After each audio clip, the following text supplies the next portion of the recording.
reflections on the last game and in terms of any injuries that occurred?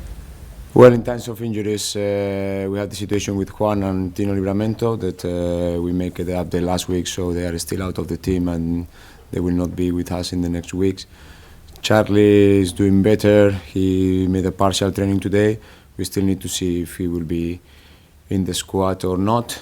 Tomorrow will be the final test, and all the other players are available. Okay, thank you. And ahead of this game against Manchester United, they obviously lost their game 7-0 against Liverpool, came back, and Eric Ten Hag chose to select the same players for the game against Baptiste, which they won 4-0. Do you think that now they're gathering momentum locally is a bit of a difficult challenge? Well, I think they will try to build momentum after that difficult moment in Anfield. I think it's difficult to manage those kind of moments, and I think Eric did a really good job there. The game yesterday was really robust from them, so I expect for them to make some rotation in the lineup because it's not easy to play every three days. But as we can see, he made the correct decision to stick with his boys and his players. So I think every manager should learn that lesson from him yesterday. 12 of the last points have come from away. It seems that Southampton have got good momentum when they are playing away teams. Do you think that's going to be an added advantage coming into this? Well, the numbers say that we have been getting more points away than at home. We are just preparing every game like we want to win the match, so it's not going to be different than the last game against Leicester at home or the games before in Leeds or Chelsea. So it's not something that we consider as important. We know it's there, and we are going to prepare the game as we do every single week. I know you're here until, well, potentially going upward to the end of the season guaranteed. There's been talks about Musa Dembele possibly signing with the Saints in a couple of months' time. Is that something that's happening in the background, or is the focus just game by game? Well, I have literally no idea about what you are talking about, and I think the planification for the club is just in a standby right now because we have a task to do it just in front of us, and that's our focus. And everything that is for later in the year or for the next season basically is not something that I'm going to lose any single second of my effort. Thank you, best of luck. Thank you. Cheers. Rubén, has Charlie been feeling a bit silly this week after injuring himself the way he did? No. It's you know, they are young players and they need to learn those situations, and there was the emotion of the moment. He has been feeling a little bit guilty, but we put things on place. Let's see if he can make it or not. If he will not fit for the game, for sure he will be for the midweek game against Brentford. And as I said many times, we are learning together, and that's a learning for him. When you took on this job, I can't imagine for 1 second talking about how to celebrate a goal was something you might have to talk to players about, was it? No, this job is that big in terms of the things that can happen, that you need to be able to talk about almost everything. So sometimes these situations happen. For sure we will live some different situations that just need to take one thing at a time. What about the big decisions? I can't imagine it's at all similar when you're a coach to when you're a manager. When you have settled on a lineup or specific tactics, how good are you at saying to yourself, okay, that's my decision, I'm going to stick with it? Or does it churn over in your mind when your head's on the pillow? No, listen, I made a lot of decisions. That's the big difference from being an assistant coach or assistant lead coach to be a manager, that you need to make the decisions. When you are assisting somebody needs to make the decisions, and then you just give your opinion. But now I need to make the decision, and I try to make the decisions firm and to have no regrets. Of course, if I make some decisions and I see, for example, in terms of the lineup or any tactic that is not working in the way that I want, I just reflect, and if I need to change, I change it. As I did a couple of times, you didn't even notice. In my point of view, it's simple because I always have a reason to explain why I do things, and it doesn't matter if it's a player out of the squad or a change of tactics or whatever decision I take. So it's not difficult, and you know me a little bit in the way that I communicate. I'm trying to be honest because I have no time literally to hide anything behind me. So I just try to be honest, to communicate the decision and to live with the consequences. Sometimes we make good decisions, sometimes we don't. Can you tell us a bit about what you saw in the game last night? Manchester United in the first half started very, very quickly, went 1-0 up. What did Sevilla do well after that? in the first half. The second half was all United, but what did they do well in the Betis. Betis. Yes. The Sevilla other was Seville playing team. in another place. Yeah. No, really, we watched the game, and those events we are using those events, the midweek games, to have a dinner with the technical staff and watch it together. We did it when Chelsea played against Borussia Dortmund, and then we did it yesterday also to have some good moments together to analyze the games, but also with a little bit of relaxing moment for all of us that we need. And yeah, we watched the game. They start really solid. They scored that goal. Then Betis tried to apply the high pressure, put them in trouble, get a couple of moments, score the goal, potentially can score the 2-1. And then Manchester just start the second half as they have been doing the whole season. We know they, in this second part of the game, they are very strong. They come back from the dressing room with clear ideas, make a couple of substitutions, and they are even better than we start. And I think the game yesterday was a clear example of what they are. And you guys, you've had 2 clean sheets in 3 games. You've said to us that it was by no means the perfect game against Leicester. How much better does the defending side of the game need to get, and how quickly? Of course, we need to be better than the last game, and we need to be better from day to day. I think we have some moments, especially using the white triangles, where we can be better, and I'm pretty sure they will try to get something from it. And we just need to improve. How do we make our pressure? How do we make our shadows? Which are the triggers? Get everybody with a little bit better understanding of what we are doing, and I expect a better version of us. And just finally from me, how big a headache are the full-back positions giving you when you're deciding whether it's going to be Roman, Kyle, Ainsley, 3 good players there? How difficult is that decision for you? Yeah, we have also James Breen in that position. And potentially we can bring Sally into the game as a left back, or any other centre backs playing as Lianco did as a right back. So it's not a headache, it's just to try to adjust of their performance with the game plan, with how we can be good in the game. So it's I have different fullbacks that can play in different positions, that can give me something different, and it's not going to be the same when you face Leeds than you face Leicester or you face tomorrow Manchester United. So for me, it's in that case it's better because I can move my pieces in terms of what I want to do with the game plan. So I don't have any problem. It's not a headache. It's more about to take the decision of what do we want from that position. Thanks, Rubén. Thank you. Hi, Rubén. Not just the 2 clean sheets, but your 3 Premier League games have all finished 1-0. By the way, what does that tell us about where you are as a team and what you're trying to get from the side? That these are all tight games like that. Well, if you analyze not only the games that we have been together, the season in general, there have been a lot of games that have been decided by 1 goal.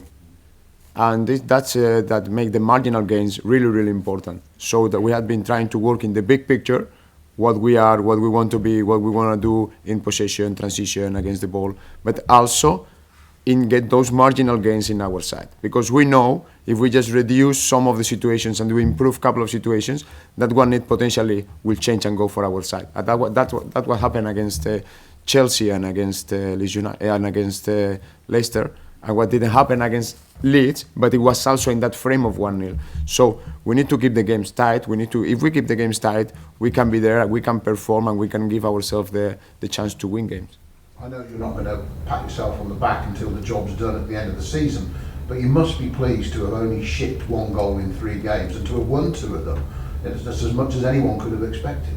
Yeah, I think as I say, I'm very pleased of the work that everybody is doing in the house, the technical staff. We complete this with the technical staff with Louis that has joined from the B team to complete the individual player development program. The players bought the idea from the very beginning, and we're just getting better in what we want to do, and I expect a better team every week. So I'm pleased of that, but we want more. And I just wanted to ask you about substitutions, because obviously I've seen a pattern a little bit after an hour, a couple of forwards coming off, then you change things up and freshen things up. And sometimes I know from speaking to players years and years ago, they get annoyed when they come off, when the game might open up and they might get more space to play. So Camaldine, for instance, with his pace, might be annoyed because he wants to play in those spaces when defenders are tiring.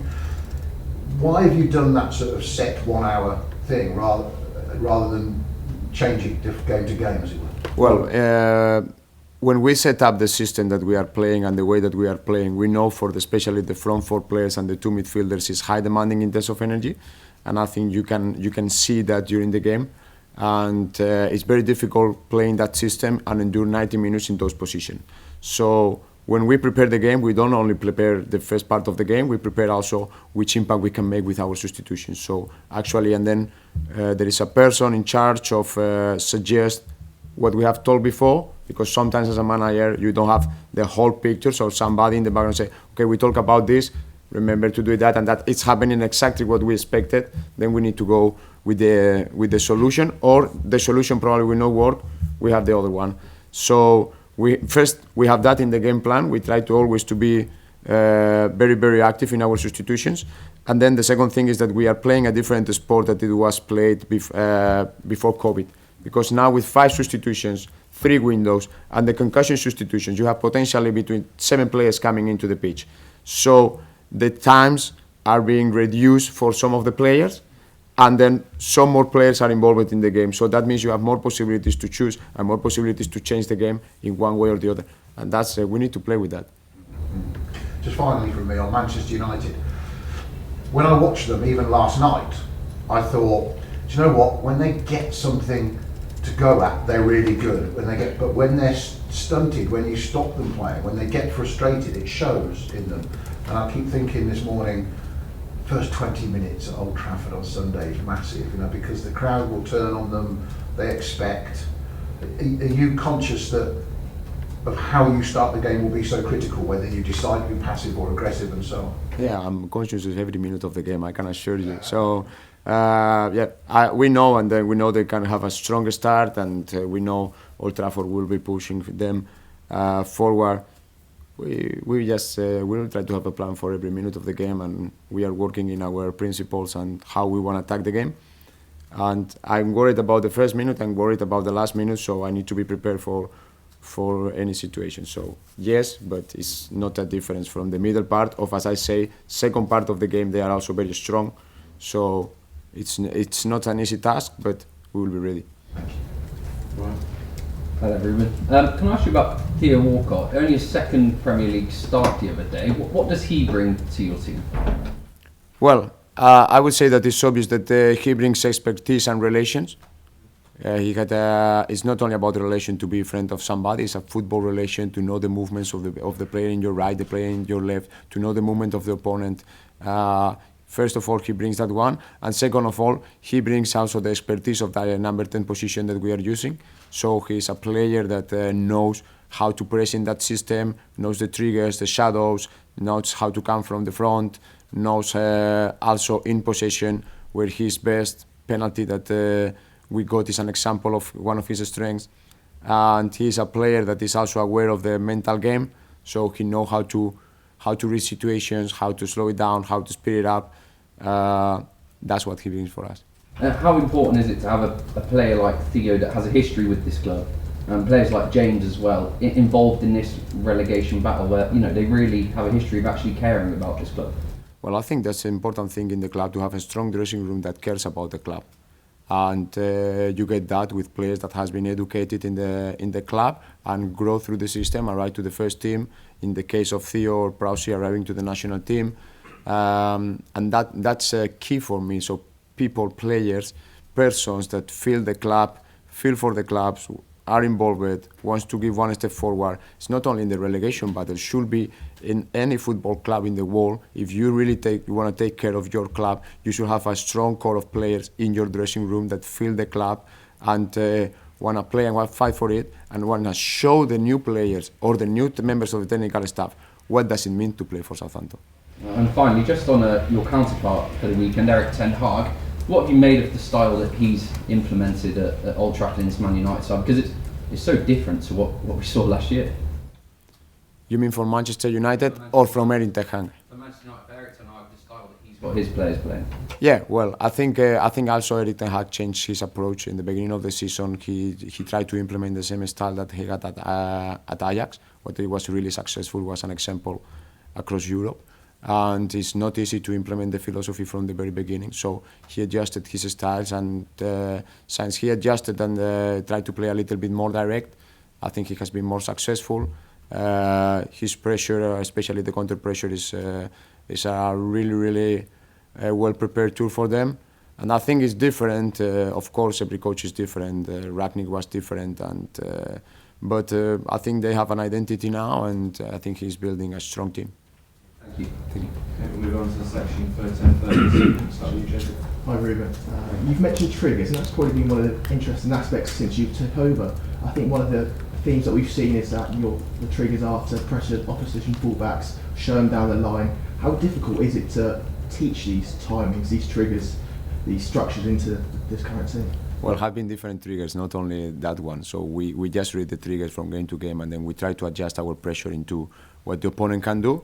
It's important to learn the system, it's important to learn the trigger, it's important to adjust the trigger, and it's important that the players learn how to work on the system, because usually the trigger is just a moment when you need to do the pressure, but probably the first man doing the pressure is not the man winning the ball back, it's the second, the third or the fourth after, and they need to understand that, and they need to make the effort for the team. That's why when I talk about togetherness and unit, I put it in every single aspect of the game for us. Jan Benrick started the last 5 Premier League games. He also obviously moved Armel to the left side centre-back. What are the attributes that you see in Jan that it's made him starter recently? Well, I say that Jan is a natural leader in that back four. He understands the systems, he understands the club, he knows his teammates, and he is very calm in possession. And he has all the attributes that I need for that position. I trust Jan, and that's why he has been started. I trust a lot of players, but especially Jan. I think he's a good leader for that back four. There were a few anxious noises in the first half against Leicester when the team, Gavin Bazunu, tried to play out from the back. How difficult is it to encourage these players to keep sticking to the philosophy when there's boos and there's anxiousness? I completely understand. I even had a couple of persons shouting on me after when I went home, just telling me don't play the short goal kicks and those things. Listen, I don't share, but I understand the opinion of everybody. I think it's difficult to understand when you want to change the trend, but I think, for example, the goal kicks has been us some calmness in the game, reading the pressure, reading the position. Sometimes we will lose the ball in the build-up. Occasionally we will concede a goal, but we need to continue doing because it gives us a lot. If you see, every time we have been breaking the opposition first pressure, we get situations 3 against 3, 4 against 4, and that's what you do when you try to build a good culture for a team in possession. It's not easy. It's not easy in the middle of the season. We need to try to find the balance between the short approach, the long approach, the short-long approach, where everybody expects to play short and go long. But those are parts of the game, and I think we're a little bit getting there, and you can see that the team wants to do it. It's not afraid to play those balls, and this is also something that you are literally learning every day and processing, and I think through that we are more calm, we can read better situations, and we can be a better team with the ball. Do you think you use Gavin Bazunu's distribution a bit more? Because I think before you started and sort of took the reins, he had the longest percentage of goal kicks going long in the Premier League. Yeah, as I said, it's a balance. It's a balance. I would like to use Gavin long distribution, but I think he's also really good in the short distribution. So if I need to play long, it will be with a purpose, not to have a 50-50 ball. I think when you want to control the game, you should be strong in your ideas in the early build-up or in the goal kick, and we want to control the game. I think when you kick the long ball, unless it's a situation prepared, it's usually a 50-50 when you lose control. And I know that the people love this duel after duel, but if you analyze the goal against Leicester, it's a goal kick for Leicester, and after 12 seconds we score a goal. So we need to also take in consideration those things. Thank you. Yeah, sure. Hi Rubén. You've got 21 points from 25 games this season with 13 games left to go. How many points do you think you'll need to achieve your objective and stay up this year? Well, I don't know, but I will get 39 if I can from 13 games. I want to ask about Will Smallbone, if I may. He's the player of the month at Stoke City this month. I think he set up 3 goals on the weekend. Is he somebody who you would want in your squad next season? Yes, I think Will has been doing really good in Stoke. I think he did a good pre-season with us before he went to Stoke. And as I said, I always like when players has the core and the feelings for the club. And Will is a Southampton boy, so he has been working really well here. So he's growing, he's developing, and then let's see. As I said, I don't lose 1 second to think about the next season. But of course, Will is a Southampton player, and I think he deserves a chance in Southampton. You mentioned working with him in pre-season. You were there, of course, in Austria. How much did you get to know him as a player and a person? Well, unfortunately not as much as a person, as a player. I know him as a midfielder, number 8, potentially number 10, that can play, that can arrive, can have the technical ability to have a long distribution, finishing, quality in the last third, also educated in the system, in the high pressure, in the medium block. So I think he has everything to be successful for Southampton Football Club. Thank you. Thank you. Rubén, Mohamed Sellés obviously had a bit of a knock when he wasn't available for the last couple of games. Is he back? Is he fully available now? Is he fully fit again? Who? Mohamed Sellés. Yeah, he was available also the last game or 2 games. Yeah. Obviously, he faces a battle now to get back into the team, though, with obviously Abel Kotchap and Jan Bednarek doing well in the back 4. So, what does he need to show you now to try and get back into the team? He's training really well. Then it's gonna be my decision. So I need Salisu. I need his character. I need his ability. I need his left foot. So he just need to keep working hard, and his chance will arrive, as for many others. He's obviously been included in the latest Ghana squad along with Kamaldeen Sulemana. So is that obviously positive news for them? But would you rather have them during the international break? Is it a bit of disappointment in that sense for you? No. Listen, it is what it is. I like that they can go and they can play for their country, and they can have a different environment when everybody can be a little bit more relaxed, and then they can change. And then when we are together, of course, we have an eye or 2 eyes on them when they go with the national team.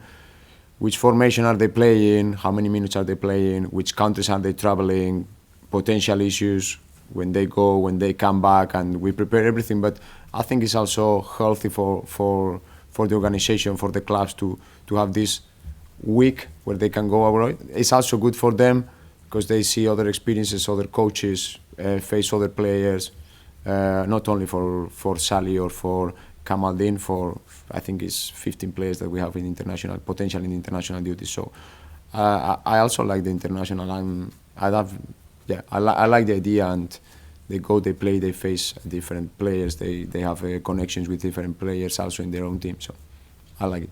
Is there any concern over the travels? Obviously, that they going to Africa and the others who are going around the world, and then you've got a big game against West Ham after the international. Well, yeah, if I had a player from Australia, I would also concern a little bit if he needs to go and play for them. But yeah, of course, the longer the distance, the bigger the travel is for them, and also the day that they play is not the same as they on Tuesday night or on Thursday night, and we play just straight after. So, but again, it's the business, it's football, and we will take it, no problem.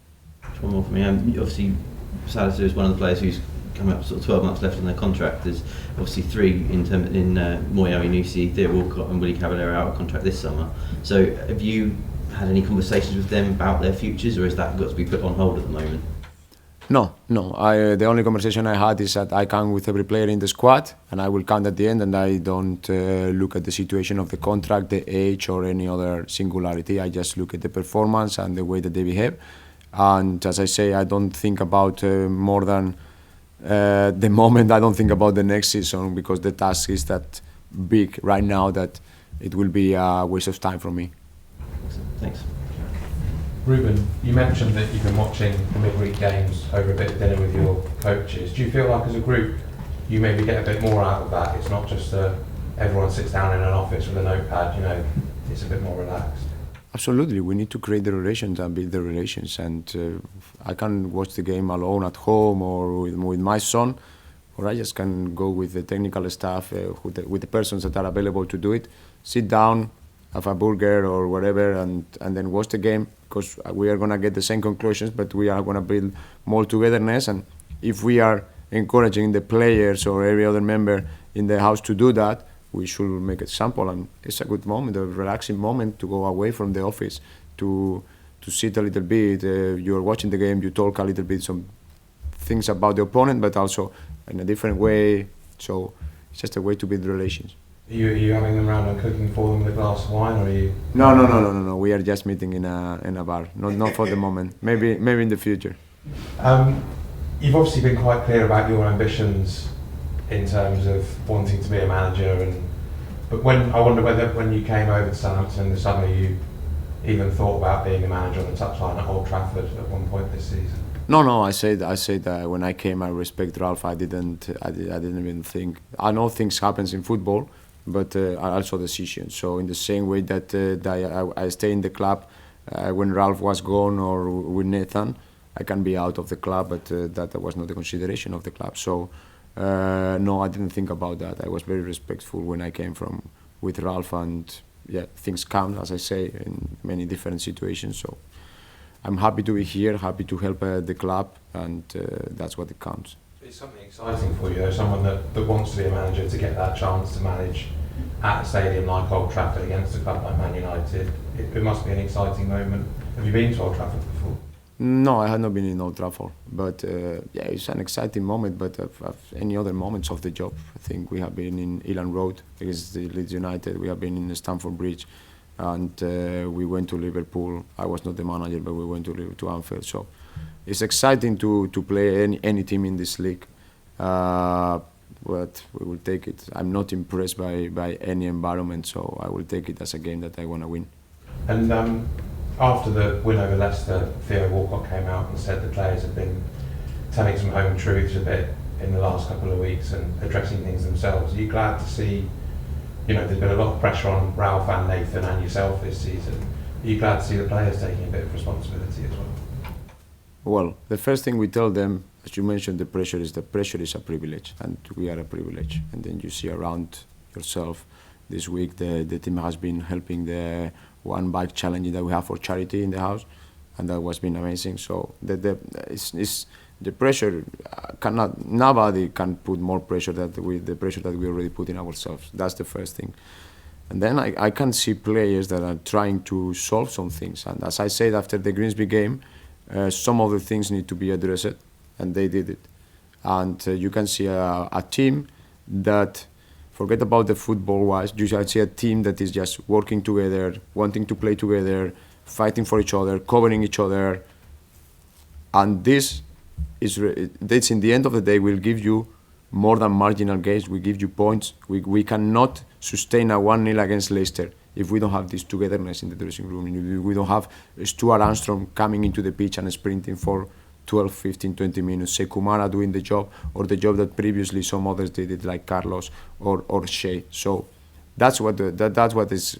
I'm happy that a little bit step by step together we are getting those moments that are building the relations even more stronger than before, and that's what we need to continue doing.